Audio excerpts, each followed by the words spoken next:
सहकार सहकार सहकार सहकार।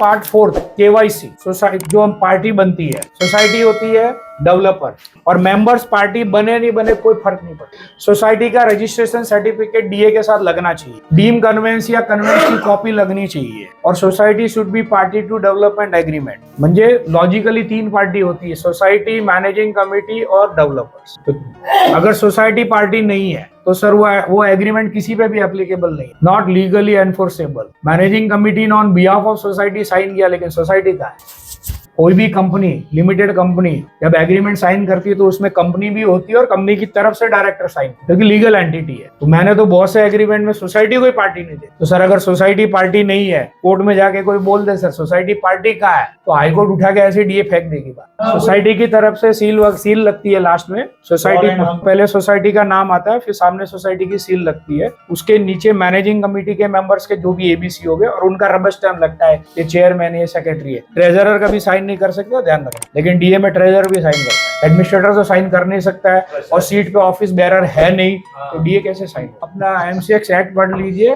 उसमें सब लिखा है, बायलॉज में भी सब लिखा। उसके बाद जब मैनेजिंग कमेटी साइन करती है तो मैं बोलता हूँ मैं सेक्रेटरी हूँ, बराबर है, तो उसका नोटिफिकेशन का है कि मैनेजिंग कमेटी का इलेक्ट हुआ है, वो कॉपी। आप एग्रीमेंट में जो क्लेम करते हो उसका एविडेंस चाहिए। मैं विमल जैन हूँ, प्रूफ करो। ये अजय चौधरी है, प्रूफ करो। ये सब फ्लॉज है। ये एडवोकेट लोग जो धज्जियां उड़ाते हैं ना सुप्रीम कोर्ट में, ऐसे उड़ती है सब। अब हमको बोलता है कि सोसाइटी ने रिजोल्यूशन पास किया इसलिए मैंडेटरी, तो सर सोसाइटी पार्टी नहीं है तो मैंडेटरी कहां से हुआ?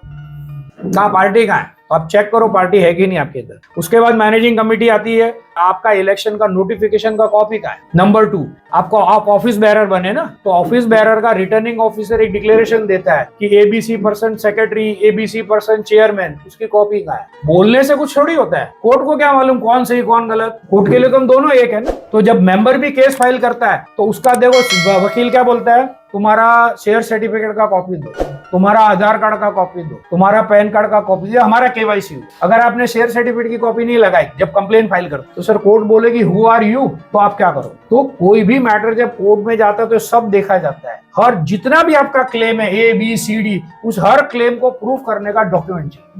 नहीं है तो इसके लिए 10 में से 9 जेन्युइन लोग केस इसलिए हारते हैं और हम दोष देते हैं कोर्ट ने ये किया, वकील ने ये किया, हमने क्या किया हमको मालूम है। जनरल बॉडी ने जो रिजोल्यूशन पास किया, तो जनरल बॉडी को रिजोल्यूशन में आपको क्लियर बोलता हूँ, chairman, secretary and any of managing committee member, treasurer को परमिशन नहीं है। फिर ऑफिस बेरर का केवाईसी, जो 2 ऑफिस बेरर जो साइन कर रहे हैं एबीसी, उनका केवाईसी वो आपको पूरा। और मान लीजिए तीसरा कोई मैनेजिंग कमेटी का मेंबर क्यों बोला गया मालूम है, ताकि ट्रांसपेरेंसी रहे। ऐसा नहीं कि ये तीनों लोग मिलकर सब फैसला कर रहे, कमेटी मेंबर को पता ही नहीं, इसलिए थर्ड कमेटी मेंबर का नाम है। आप शेयर सर्टिफिकेट में भी देखिए chairman, secretary and any managing committee में, ताकि मैनेजिंग कमेटी के अंदर प्रॉपरली रिजोल्यूशन पास हो और उसके बाद वो मेंबर साइन करे। तो ट्रांसपेरेंसी का सब प्रोविजन है, अनफॉर्चुनेटली हम फॉलो नहीं करते। सहकार सहकार सहकार सहकार।